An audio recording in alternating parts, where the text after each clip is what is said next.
जिला सहकारी बैंक के पूर्व चेयरमैन तथा कांग्रेस सहकारिता विभाग के प्रदेश अध्यक्ष प्रशांत भैसोड़ा ने कहा है कि कांग्रेस किसानों के साथ खड़ी है तथा उन्हें कमजोर नहीं होने देगी। यहां पत्रकारों के साथ वार्ता करते हुए प्रदेश अध्यक्ष ने कहा कि भाजपा सरकार ने किसानों के ऊपर जो 3 काले कानून थोपे हैं, उससे न केवल खेती किसानी बर्बाद हो जाएगी बल्कि किसानों का जमीन से नियंत्रण भी समाप्त हो जाएगा। उन्होंने कहा कि वर्तमान में दलित वर्ग की जमीन को खरीदने का अधिकार नहीं है, लेकिन नए कृषि कानून में दलित वर्ग की जमीन सुरक्षित रखने का कोई प्रावधान नहीं किया गया है, जिससे स्पष्ट है कि कोई भी कंपनी जब चाहे किसी की भी जमीन अपने नाम करते हुए उस पर खेती कर सकती है। प्रदेश अध्यक्ष ने पूर्व कनिष्ठ ब्लॉक प्रमुख हरीश धपोला को जिला अध्यक्ष तथा वीरेंद्र नगर कोटी को प्रदेश उपाध्यक्ष का दायित्व सौंपा। वार्ता के दौरान पूर्व जिला पंचायत अध्यक्ष हरीश ऐठानी, पूर्व दर्जा मंत्री राजेंद्र टंगड़िया, पूर्व कनिष्ठ ब्लॉक प्रमुख सुनीता टमटा, युवक कांग्रेस के जिला अध्यक्ष कवि जोशी आदि मौजूद थे। देखिए, 3 काले कानूनों का विरोध करने के लिए हम सहकारिता से जुड़े हुए लोग आज बागेश्वर पे हैं और इसी बागेश्वर जनपद के 2 युवा लोगों को हमने सहकारिता प्रकोष्ठ के 2 विभिन्न पदों पर जिम्मेदारी दी है कि आप किसान की लड़ाई, किसान के खेतों की लड़ाई, किसान की आजीविका की लड़ाई और किसान के भविष्य की लड़ाई आप लड़ेंगे।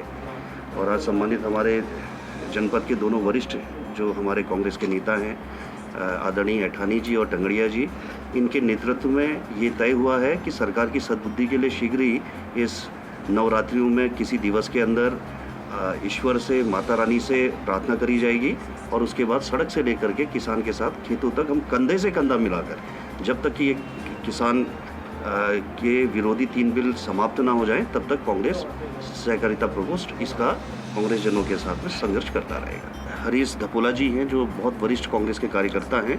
आज हमने इनको जनपद के जिलाध्यक्ष की जिम्मेदारी दी है सहकारिता प्रकोष्ठ की, और पूर्व में मेरे साथी जो रहे हैं जिला सहकारी बैंक में निदेशक और पूर्व में जिला पंचायत के सदस्य भी रहे हैं, इनको प्रदेश उपाध्यक्ष की जिम्मेदारी दी है। दोनों ही बहुत योग्य, कर्मठ और कार्य करने वाले हमारे पदाधिकारी हैं और निश्चित तौर पे जनपद बागेश्वर के अंदर हमारे वरिष्ठ कांग्रेस जनों के सहयोग से दोनों अपनी भूमिका का उचित निर्वहन करेंगे। 3 कानून जो संसद के अंदर से पास हुए, ये बगैर चर्चा के पास हुए हैं, इसमें कोई भी चर्चा नहीं करी गई। ध्वनि मत के आधार पर लोकसभा के अध्यक्ष के द्वारा इस बिल को पारित करने का काम किया गया। शुरू दिन से ही कांग्रेस इसका विरोध कर रही है।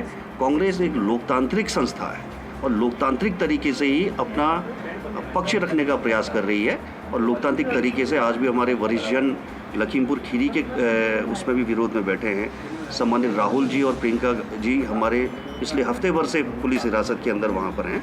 तो ऐसा नहीं है, बागेश्वर जनपद के छोटे से गांव से लेकर के दिल्ली की संसद तक का कांग्रेस पुरजोर तरीके से इन 3 काले कानूनों का विरोध कर रही है। देखिए, लोकतांत्रिक देश के अंदर अगर लोकतांत्रिक रूप से अगर कोई बात उठाई जाए तो वो माहौल कैसे खराब हो सकता है? माहौल तो वो लोग खराब कर रहे हैं जो देश के अंदर गृह राज्य मंत्री जैसे पद पे हैं और उनके बेटे जो है वो भीड़ के ऊपर, किसानों के ऊपर अपनी जीप से उनको रौंदने का काम कर रहे हैं। ये देश की जनता को तय करना पड़ेगा कि इस देश के अंदर माहौल खराब करने का कार्य कौन कर रहा है। आपने कहा सर 3 कानून ऐसे हैं जो वर्तमान में, जो पिछले जो आपके कार्यकाल के कानून थे उनको वायलेट करते हैं, तो किस तरह से हैं थोड़ा सा? देखिए, जमींदारी भूमि विनाश अधिनियम, जिसका मुख्य उद्देश्य था कि जमींदारी प्रथा का अंत हो।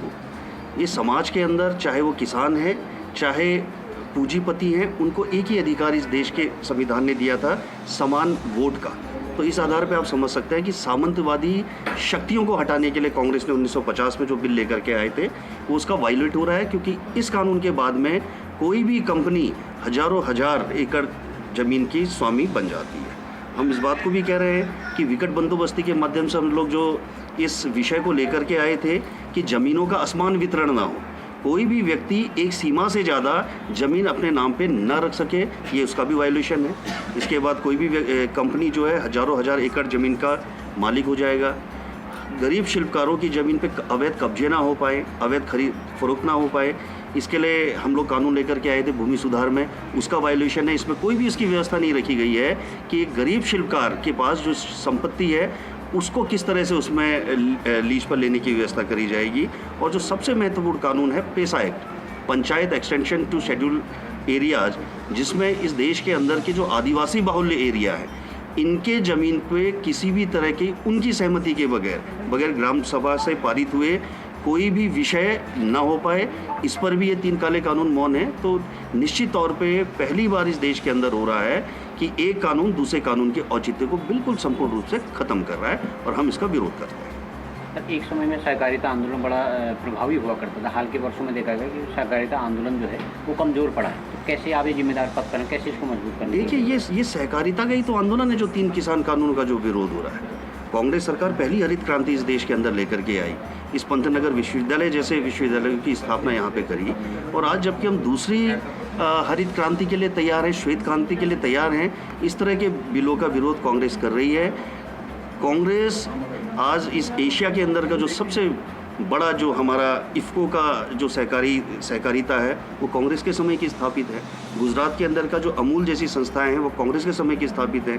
लिज्जत पापड़ जैसी छोटी सी संस्था ये कांग्रेस के समय की स्थापना है।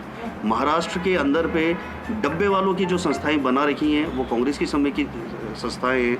इस अल्मोड़ा बागेश्वर जनपद के अंदर जो जिला सहकारी बैंक और उसकी पैक समितियों के माध्यम से जो सेवाएं जो सहकारिता के क्षेत्र के अंदर दे रहे हैं ये कांग्रेस के समय की स्थापनाएं हैं। तो ऐसा नहीं है, कांग्रेस तो खुद में एक सहकारिता है आंदोलन के भाव से। पहले इस देश को कांग्रेस ने आज़ाद कराया और अब इस देश को बचाने की जिम्मेदारी कांग्रेस की है। तो सहकारिता के माध्यम से हम इस चीज़ को करने का प्रयास कर रहे हैं।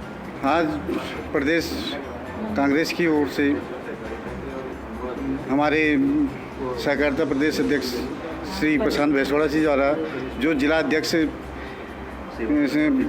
कोऑपरेटिव की मुझे जिम्मेदारी दी गई है, तो पार्टी के निर्देश के अनुसार जो भी जिम्मेदारी मुझे दी गई है उसका मैं सही तरीके से निर्वहन कर सकूं, ये मैं आश्वासन देता हूं।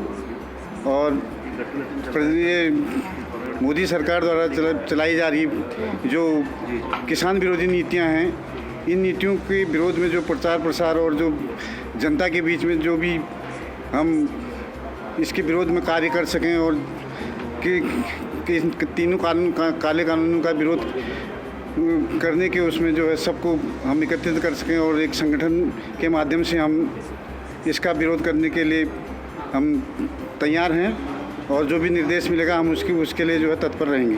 मैं राष्ट्रीय नेतृत्व और प्रदेश नेतृत्व को धन्यवाद देना चाहूँगा कि आपने डीसीबी के पूर्व चेयरमैन और इस उत्तराखंड कांग्रेस सहकारिता के प्रदेश अध्यक्ष जो हमारे बहुत ही युवा और सहकारिता की जिनको इस उत्तराखंड में एक जड़ मजबूत स्तंभ माना जाता है, ऐसे नेतृत्व को आपने सहकारिता का प्रदेश अध्यक्ष नियुक्त किया है।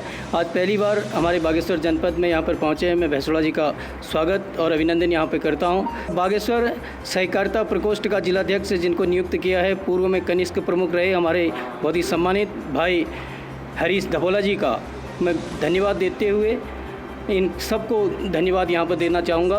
और साथ ही जिस प्रकार से सहकारिता प्रकोष्ठ के लिए प्रदेश उपाध्यक्ष की जिम्मेदारी आज मुझे यहाँ पर दी है, मैं पूरे उत्साह के साथ अपने कांग्रेस जनों को, वरिष्ठ कांग्रेस जनों को, युवक कांग्रेस जनों को, कांग्रेस के सारे संगठनों को साथ लेकर किसानों की लड़ाई को हम लोग सड़क से लेकर सदन तक पूरा लड़ेंगे।